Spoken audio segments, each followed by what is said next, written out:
What's going on, y'all? Making this video in the dark because I don't feel like cutting on my lights.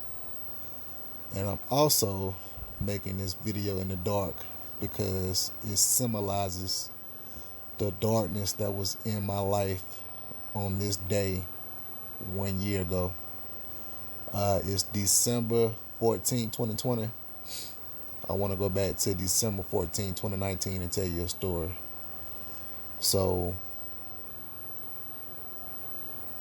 on December 13th, I found out, well, I didn't find out. My wife, she told me that she was going to hang out with a friend. So I was like, cool, okay. I'm at home, come on. I'm watching our child. Everything's copacetic.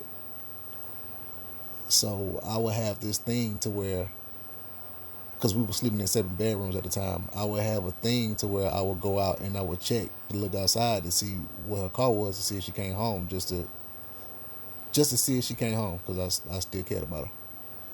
So I got up at like 2 o'clock, car wasn't home.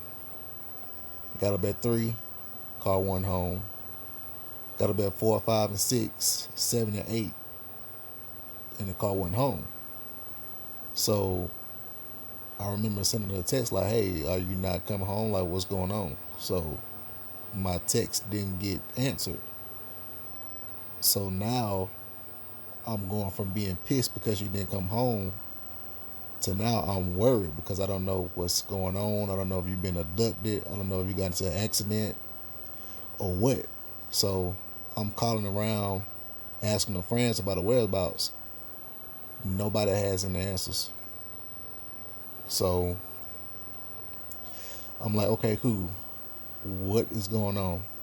So our phones were connected on Google.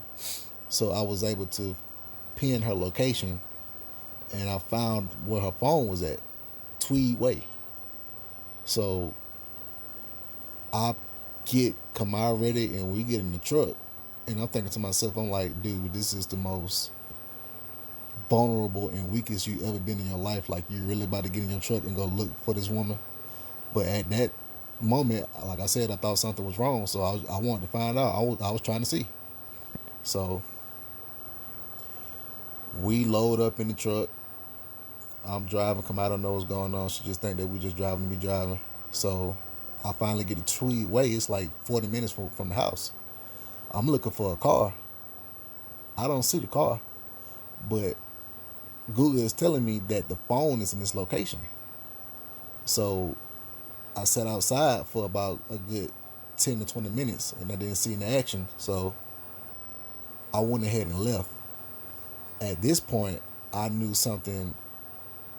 I knew some bullshit was going on, and I knew it didn't have anything with being abducted or being like. I knew something was wrong. So I go home. I'm calling her. But mind this whole time I'm texting and I'm calling her. She's not replying. She's not picking up. So I'm like, bet. We get home and I come out breakfast and whatnot.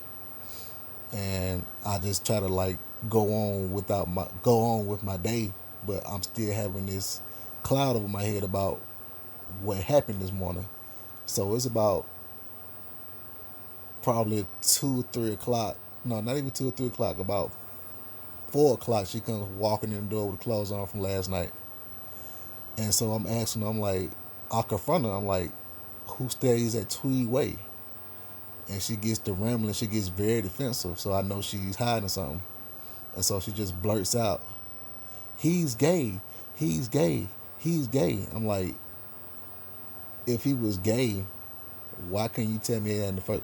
Like, okay, let's not get into all the details. But basically, I found out that she spent the night at another dude's house, and didn't want to tell me anything about it. Even though we were quote unquote separated, it never got to that point to where we were spending the nights at other people's houses or stuff like that. Because mind you, I'm staying at home with the baby, watching the child, while you just living your life, just doing whatever you want to do, and not thinking about how I feel about it in any shape, form, or fashion.